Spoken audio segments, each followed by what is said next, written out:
Hi, welcome to BoCo Preps TV. I'm Josh Lindenstein. This is Paul Willis. We're here to talk a little more high school football state championship action. We're going to preview the Class 4A state championship game today, which will be played between Monarch and Denver South on Saturday at 11 a.m. at Sports Authority Field at Mile High in Denver. Paul, you've been out to Monarch practice this week. You were down at the press conference today at Sports Authority Field. Talk about the mood within the Monarch program. How confident are they, having won 11 games in a row coming into this matchup? Well, they're feeling pretty good. They've had a lot of close games in the playoffs. They've won by 10, 7, and 8, and the feel is the players are feeling those close games. They've bonded them a little closer together, and the vibe is kind of a mix of businesslike and jovial at the same time. They're kind of happy-go-lucky, not over-serious, so it's a good balance out there at Monarch right now. Now, looking back at last week's state semifinal game, they knocked off the number one team in the state, undefeated Pueblo West. Had a 1-point lead in the fourth quarter and milked away most of the fourth quarter with a 23-play scoring drive to take a 14-6 edge real late in the game.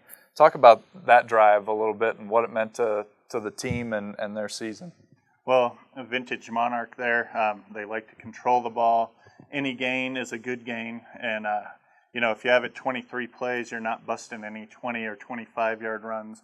There was a lot of 3-4, get to a reasonable fourth down, 4th and 1, convert, and what it did is keep Derek Jackson off the field, one of the best players in state history, or one of the best seasons in state history. So at once they hogged the time, kept the ball away from him, and it was a very emotional thing for the program.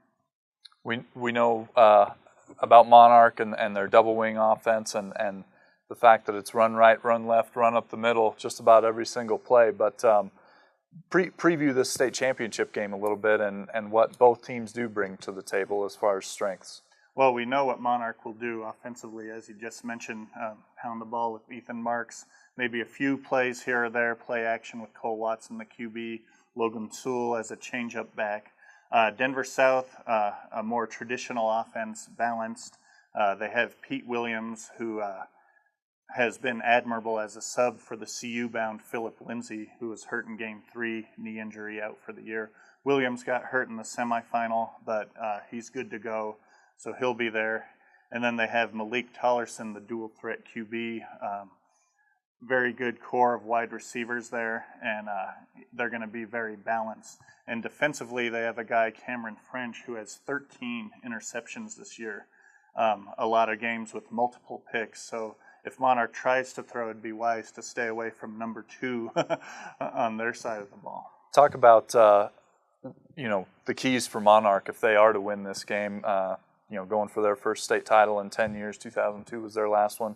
What specific things do the Coyotes need to do to pull off a victory in this game? Well, like always with them, ball control's big. If you can keep South's potent offense off the field, that's going to be a big thing. So if they can churn out the first downs and hog the time of possession as they're accustomed to, that'll be a big deal.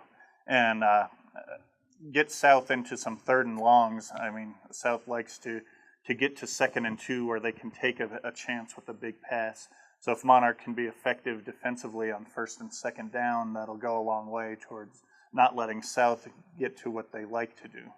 And one last thing before we go, you actually wrote a feature story this week on Cole Watson and what it means to be a Monarch quarterback in an offense where it's pretty much hand off every play, but there's more to it than that, right?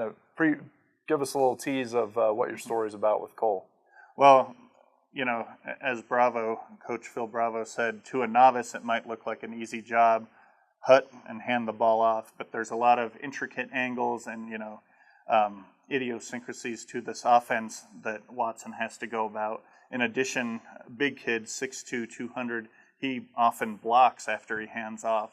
And they do pass the ball when they need to in the semis against Vista Ridge, 6 for 7, 105 yards and a TD. But it's very technical, the formations and the amounts of plays they can run, subtle variations off each play. And we're kind of getting into that with the feature story on Watson. Cool.